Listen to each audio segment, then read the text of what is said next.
Assalamualaikum warahmatullahi wabarakatuh. Selamat malam Miss Emi dan teman-teman semua. Kami kelompok yang beranggotakan Ahsanun Nur Nadia, Jila Aulia, Ratu Nebila, dan Windy Astuti. Kali ini akan membahas tentang pembangunan jalan tol Serang sampai Panimbang dalam paradigma New Institutional Economy. Yang pertama, ada peran penting konektivitas jalan tol. Pembangunan infrastruktur jalan tol terus menjadi perhatian dan prioritas pemerintah dalam mewujudkan infrastruktur jalan yang bebas hambatan dan ekstensif sehingga nantinya dapat mendongkrak produktivitas melalui sebuah transformasi yang bersifat struktural.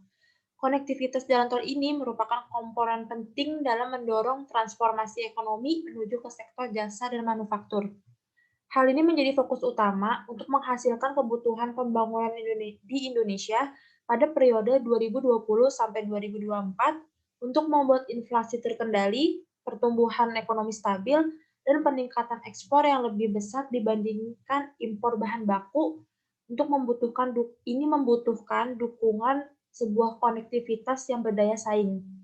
Untuk menyediakan infrastruktur yang akan memberikan manfaat besar dalam segala aspek, Kementerian PUPR bersama dengan Kementerian Perhubungan dan Kementerian Kominfo bertanggung jawab dalam menyediakan konektivitas infrastruktur baik dalam hal seperti jalan, pelabuhan, jaringan kereta api, dan bandar udara, serta jaringan konektivitas virtual. Dalam membangun suatu infrastruktur jalan, tidak hanya sekadar mewujudkan sebuah aset, namun harus menguntungkan masyarakat sebagai pengguna aset infrastruktur tersebut. Seperti yang dikatakan oleh Presiden Republik Indonesia, Bapak Joko Widodo, bahwa infrastruktur harus dihubungkan dengan kawasan-kawasan produksi rakyat atau UMKM, lalu dengan industri kecil, lalu dengan kawasan ekonomi khusus, lalu dengan kawasan pariwisata, kawasan persawahan, perkebunan, dan tambak perikanan. Selain itu, manfaat pembangunan infrastruktur jalan harus terfokus pada investasi, baik itu investasi dari pemerintah maupun investasi swasta dalam proyek-proyek KPBU atau kerjasama pemerintah dan badan usaha.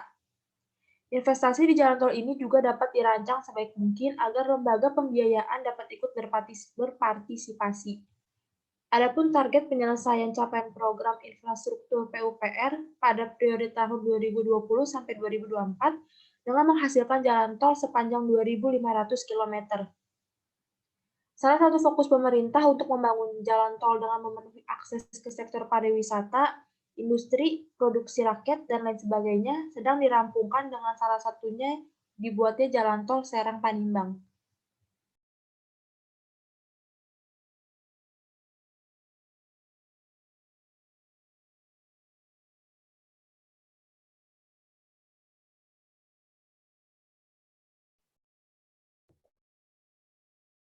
Selanjutnya yaitu latar belakang tol Serang Panimbang dibuat. Menteri Koordinator Bidang Kemaritiman dan Investasi atau Menkomarves, Luhut Binsar Panjaitan mengatakan akan memfokuskan pembangunan infrastruktur di Provinsi Banten. Salah satunya yaitu pengembangan konektivitas tol Serang Panimbang.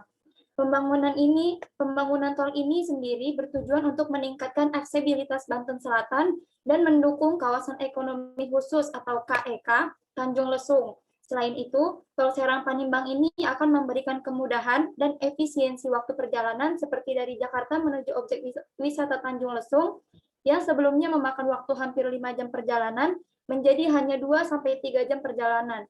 Tol ini dibangun sepanjang kurang lebih 83,67 km dengan melewati kurang lebih 50 desa atau kelurahan. Fokus tol ini pun akan bergerak pada bidang industri, manufaktur, perdagangan, logistik, pemukiman, dan juga jasa. Pembangunan tol ini akan dibagi menjadi 3 sesi. Sesi pertama diharapkan akan rampung pada tahun 2021 ini dengan panjang sekitar 26,5 km yang menghubungkan Serang sampai Rangkas Bitung. Sesi kedua sepanjang 24,17 km yang akan menghubungkan Rangkas Bitung sampai Cileles. Dan yang terakhir, sesi ketiga sepanjang 33 km yang menghubungkan Cileles sampai Panimbang yang ditargetkan akan rampung pada tahun 2023 mendatang. Next.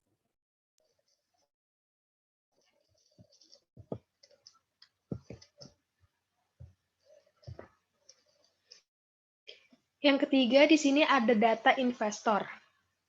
Menteri Investasi Bahlil Lahadalia juga menyebut aspek keuntungan terhadap perekonomian dari pembangunan akses jalan tol daerah pariwisata ini. Pembangunan jalan tol ini juga mendorong investasi yang masuk sebagai upaya mendukung program pemerintah dalam pembangunan. Nilai investasi dari proyek jalan tol Serang-Panimbang mencapai 5,33 triliun. Skema pendanaan yang dilakukan berbentuk kerjasama pemerintah dengan badan usaha atau KPBU. Investasi yang diberikan badan usaha memiliki total 8,58 triliun. Adapun PT BSI atau Bank Syariah Indonesia memimpin pembiayaan sindikasi syariah sebesar 8,5 triliun. Peran BSI sebagai mandated lead arranger memberikan porsi senilai 4,45 triliun dengan porsi syariah sebesar 1,8 triliun dan porsi konvensional sebesar 2,65 triliun.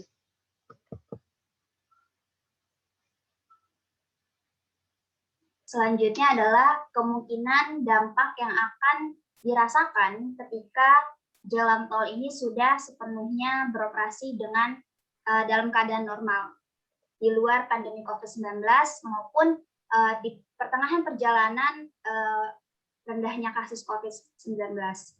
Seperti yang kita ketahui, sebelum membahas terkait dengan dampak atau mungkin efek yang dapat dirasakan oleh lingkungan sekitar daerah yang akan dibangun jalan tol, kita mengetahui bahwasannya sektor pariwisata di Indonesia merupakan sektor yang memiliki kontribusi besar terhadap pendapatan daerah dan juga peluang terbukanya lapangan kerja di wilayah daerah.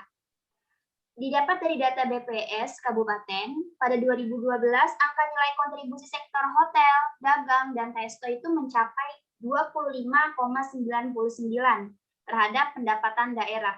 Angka ini menunjukkan angka terbesar kedua setelah pertanian terhadap pendapatan daerah. Lalu kemudian kita melihat data statistik Balai Taman Nasional yang mencatat bahwasannya pada tahun 2013 pengunjung Taman Nasional Ujung Kulon itu mencapai 9.248. Nah, maka dari sini kita dapat melihat bahwasannya sektor pariwisata ini memang memiliki efek yang signifikan karena hampir setiap golongan masyarakat, baik dalam negeri maupun luar negeri, itu pasti akan mencari tempat-tempat untuk berwisata. Kita juga dapat melihat data yang tertera di gambar. Di sini kita dapat melihat bahwa adanya kenaikan yang signifikan dari tahun 2015 sampai dengan tahun 2018 terkait dengan jumlah pengunjung pariwisata Indonesia. Nah, lalu kemudian pada tahun 2019 kategori wisatawan Nusantara itu memang mengalami penurunan, namun wisatawan mancanegara tetap signifikan untuk mengalami kenaikan. Kemudian data di bawahnya kita mengambil jangka waktu yang terdekat dengan terjadinya pandemi. Terjadinya pandemi sangat mempengaruhi sektor pariwisata, sehingga angka sektor pariwisata kunjungan ini menurun untuk kategori wisatawan asing. Nah, akan tetapi meskipun terjadinya penurunan angka di tengah pandemi, hal ini tidak menutup kemungkinan dan juga potensi bahwa pariwisata di Indonesia ini akan tetap memberikan dampak perekonomian yang signifikan terhadap daerah. Maka dari itu, efek yang sangat dirasakan yang cukup signifikan ketika jalan tol Serang dan juga Panimbang ini dapat dibentuk adalah dampak perekonomian akibat pariwisata yang objeknya itu cukup terkenal, yaitu Taman Nasional Ujung Kulon. Lalu kemudian dengan tingkat mobilitas yang tinggi akibat akses yang mudah karena adanya jalan tol, menjadikan masyarakat ini berinovasi untuk dapat melakukan usaha-usaha kecil seperti berdagang, membuka penginapan, maupun membuka restoran-restoran kecil. Nah, maka dengan dibukanya usaha-usaha kecil masyarakat, hal itu juga akan berpengaruh kepada terbukanya lapangan kerja di wilayah tersebut. Sehingga efek domino yang akan diberikan adalah pertumbuhan ekonomi yang meningkat dan juga kesejahteraan masyarakat yang meningkat. Next. Jadi di sini yang kelima ada teori. Kelompok kami menggunakan teori ekonomi kelembagaan atau institutional economics. Ekonomi kelembagaan ini merupakan salah satu cabang ilmu dari ekonomi yang mempelajari pengaruh dan peranan institusi formal dan informal terhadap kinerja ekonomi, baik pada tataran makro maupun tataran mikro. Dalam ekonomi kelembagaan ini terdapat dua macam, yaitu ada Old Institutional Economics dan New Institutional Economics. Yang pertama di sini ada ekonomi kelembagaan lama atau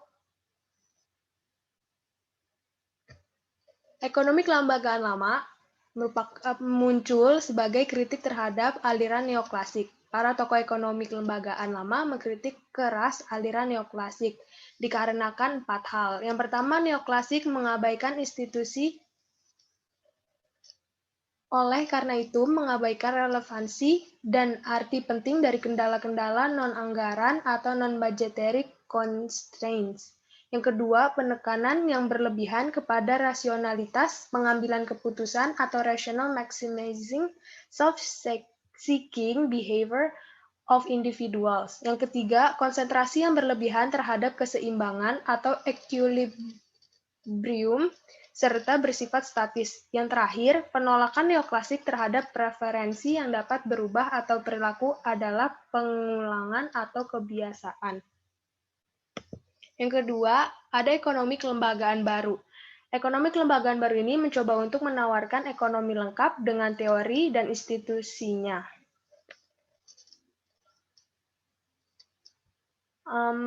Ekonomi kelembagaan baru ini mempunyai arti penting. Yang pertama, merupakan seperangkat teori yang dibangun di atas landasan ekonomi neoklasik. Tetapi ekonomi kelembagaan baru mampu menjawab, bahkan mengungkapkan permasalahan yang selama ini tidak mampu dijawab oleh ekonomi neoklasik. Yang kedua, penting dan bermakna di dalam konteks kebijakan ekonomi sejak dekade 1990-an. Karena ekonomi ini baru berhasil mematahkan dominasi superioritas mekanisme pasar. Yang terakhir, ketika studi-studi pembangunan memerlukan satu landasan teoritis, ekonomi kelembagaan baru mampu memberikan solusinya.